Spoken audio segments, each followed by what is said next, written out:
रामचंद्र जी को जब उनके पिता दशरथ राजपाट सौंपने वाले थे, तभी उनकी दूसरी पत्नी कैकेयी को उनकी दासी मंथरा ने खूब भड़काया।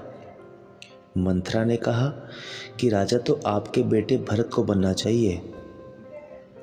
इसके बाद कैकेयी ने राजा दशरथ से 2 वर मांगे।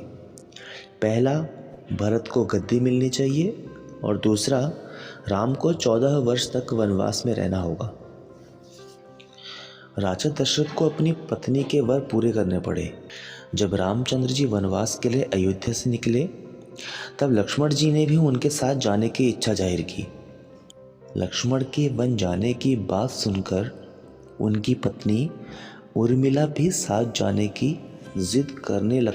तब लक्ष्मण अपनी पत्नी उर्मिला को समझाते हैं कि वह अपने बड़े भाई और माँ समान भाभी सीता की सेवा करने के लिए जा रहे हैं। अगर तुम वनवास में साथ चलोगी तो मैं ठीक तरह से सेवा नहीं कर पाऊंगा। लक्ष्मण के सेवा भाव को देखकर उर्मिला साथ जाने की जिद छोड़ देती है और महल में ही रुक जाती है। वन में पहुंचकर लक्ष्मण भगवान राम और सीता के लिए एक कुटिया बनाते हैं। जब राम और सीता कुटिया में विश्राम करते थे, तब लक्ष्मण बाहर पहरेदारी करते थे। वनवास के पहले दिन जब लक्ष्मण पहरेदारी कर रहे थे, तब उनके सामने निद्रा देवी प्रकट हुई। लक्ष्मण ने निद्रा देवी से वरदान मांगा कि वह 14 साल तक निद्रा मुक्त रहना चाहते हैं। निद्रा देवी ने कहा कि तुम्हारे हिस्से की नींद किसी और को लेनी होगी। लक्ष्मण कहते हैं कि उनके हिस्से की नींद उनकी पत्नी को दे दी जाए।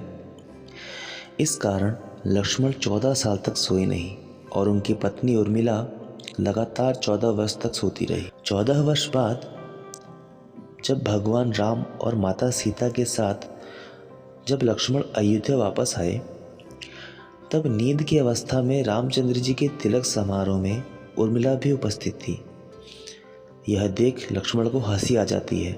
जब लक्ष्मण से हंसी की वजह पूछी गई, तो उन्होंने निद्रा देवी के वरदान के बारे में सब कुछ बताया। लक्ष्मण ने कहा कि जब मैं उबासी लूँगा तब उर्मिला की नींद खुलेगी। लक्ष्मण जी की इस बात को सुनकर सभा में मौजूद सभी हंस पड़े। सभी को हंसते देख उर्मिला लज्जावश समारोह से उठकर बाहर चली जाती है।